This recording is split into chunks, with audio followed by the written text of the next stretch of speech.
Magandang gabi po, brad. Sa edad ko pong ito ngayon, ang itatanong ko lang, 72 years old na po ako ngayon. Sa kasalukuyan po, ang aking kalakasan ay pahina ng pahina. Kung sakali po darating ang araw ng takdang oras na ang aking kalakasan ay mawala na, meron po kayang darating na taong may magandang pusong tutulong sa akin, maliban sa aking dalawang anak na natitira ngayon, na mahirap lang po sila. Salamat po sa pagdalo, kapatid na Jose. Unang-una, naramdaman din ni San Pablo yun eh. Basahin natin ang ikalawang Korinto 4:16. Kaya nga, hindi kami nangihimagod, bagamat ang aming pagkataong labas ay pahina, ngunit ang aming pagkataong loob ay nababago sa araw-araw. Ayon, habang tumatanda si Pablo, pahina ng pahina yung kanyang pagkataong labas. Pero yun naman kanyang pagkataong loob, yung espiritong nasa kanya, tumitibay ang pananalig sa Diyos. Alam mo kapatid, para wag kang mapabayaan, maglaga ka ng tiwala, hindi sa tao, sa Diyos. Ang Diyos kasi ang makagagawa ng lahat ng paraan para ang isang taong magigipit ay wag mapahamak. Kung sumasampalataya ka sa Diyos, ang dapat mong sampalatayanan, ang Diyos may magagawa, hindi kayang gawin ng tao.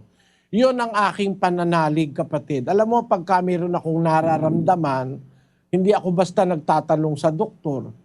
Pag may naramdaman ako, luluhod ako, tapos mahihingi ako ng awa sa Diyos. Kasi ang alam ko, kahit walang doktor, pagka gusto ka pang pagalingin ng Diyos, gagaling ka. Kahit naman may doktor, pag wala ka na talagang, wala ka ng panahon, kukunin ka na ng Panginoon, kahit lahat ng doktor magsama-samang gumamot, hindi ka rin mabubuhay.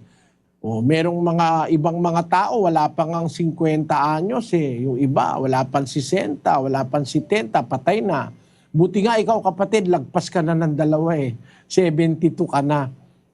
Lagi mo lang sanang maisip, magkaroon ka ng Diyos sa buhay. Kapatid, yun ang pinakamahalaga. Huwag kang umasa sa tao. Mas mahalaga ang magagawa ng Diyos. Kaya habang may buhay ka pa, meron ka pang konting lakas, mag-umpisa ka na maghanap ng Diyos sa buhay. Yung Diyos na totoo. Yung Diyos na mapaniniwalaan mong hindi nagsisinungaling, makakatulong sa iyo sa panahon ng kagipitan. Ang Diyos lang ang makakagawa nun, kapatid. Ang payo ko sa iyo, makinig ka nung aral ng Diyos. Pakiramdaman mo rin doktrina ng ginutang Jesucristo. Kapamila tandareng amano na ning Ginu, mi kayatin kang kapanayan king kay kampuso. Ing kapanayan na itamani batan niya king mayupaya king sabla. At patseng mayupaya king sabla, ing ginawa alang taong pwedeng makagawa ning gawa na ning mayupaya. Sana naintindihan mo, kapatid na Jose. Salamat.